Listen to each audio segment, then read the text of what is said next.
বেগুনগুলো লম্বা লম্বা করে কেটে নিলাম। আর এই সমুদ্রের মরলা এই দিয়ে রান্না করব। আদা, জিরে গুঁড়ো আর লঙ্কা একটু পেস্ট করে নেব। মাছগুলো ভেজে নিলাম ব্রাউন ব্রাউন করে। ভাজা তেলে তেজপাতা আর কালো জিরে ফোড়ন দিয়ে বেগুনগুলো ভেজে নেব। পরিমাণ মতো নুন আর হলুদ দিয়ে বেগুনগুলো ভেজে নেব।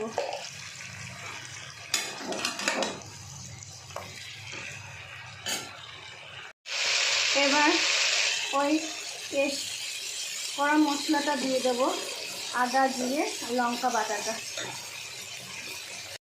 বেগুনগুলো ভাজা হয়ে গেছে, এবার জল দিয়ে দেব। অনেকে পেঁয়াজ রসুন ছাড়া মাছ রান্না করতে গেলে ভাবতে হয়, এটা কোনো পেঁয়াজ রসুন নয়,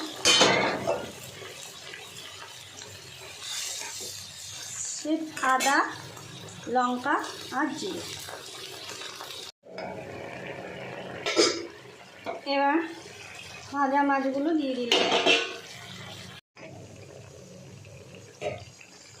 হয়ে গেছে।